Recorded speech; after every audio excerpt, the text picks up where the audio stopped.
Dude, Hey, what's up? what you reading? The Bible. You're reading the Bible? Yeah.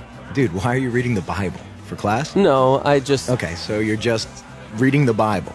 You're just sitting here in a coffee shop in the 21st century using state-of-the-art technology to read ancient myths for no reason whatsoever. Well... Tell me something. Are you one of those super religious people who thinks Jesus actually rose from the dead? Well, I do believe that. Do you also believe in the Easter Bunny, Santa Claus, unicorns, Bigfoot? Ever been abducted by aliens? And do you buy into all those other ancient myths about dying and rising gods invented by primitive nomadic tribes back in the Bronze Age? No. Okay, so what's the difference between Jesus rising from the dead and all those other fairy tales? Here's the difference. My belief in the resurrection of Jesus is rational. It's based on historical facts. Facts? What facts? Well, first, Jesus died by crucifixion. Whoa, hold on. We don't even know if Jesus existed. Why should I believe your facts? Well, because the 5 facts I'm going to give you are backed by so much historical evidence that most professional critical scholars who study the subject accept them as true. That includes skeptical atheist scholars. Okay, so Jesus was a guy who actually existed and then got himself killed. So what? That's the first fact. Second, his disciples were convinced that he rose from the dead and appeared to them. Third, Paul, a sworn enemy of the early Christians, suddenly became a Christian. Fourth, Jesus' skeptical brother James also became a Christian.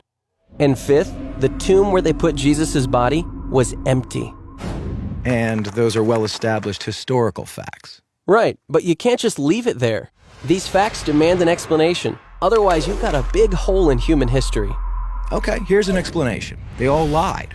It was a conspiracy, the most monumental prank ever perpetrated. His followers stole his corpse from the tomb and then started telling everybody he was alive. That's the conspiracy theory. The problem is it doesn't explain the facts.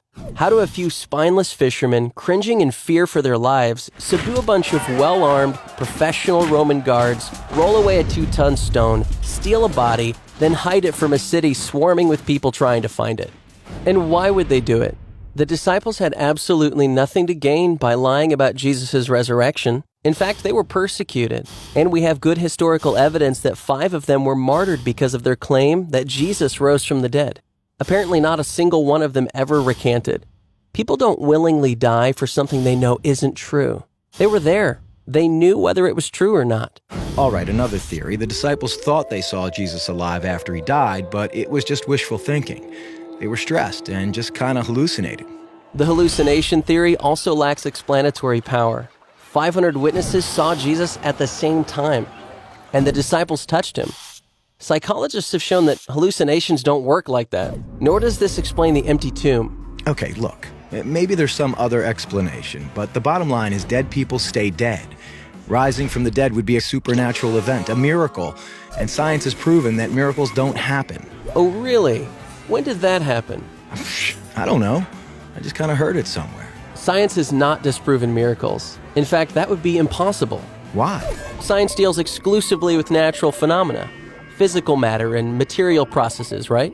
Yeah. But a miracle, by definition, is not a natural phenomenon. It's supernatural. So a supernatural event would lie outside the boundaries of science. It's logically impossible for science to throw out any hypothesis that lies outside its boundaries. why have I never heard this stuff before? I don't know. Maybe because it's scary? Scary? Yeah. As long as Jesus rising from the dead is just a fairy tale, like Santa Claus and unicorns, it doesn't threaten my little world. But if it's a fact, if he actually did rise from the dead, that's huge. It's a total game changer. And that's why it's so hard to think about it objectively. Whoa. Yeah. Big whoa.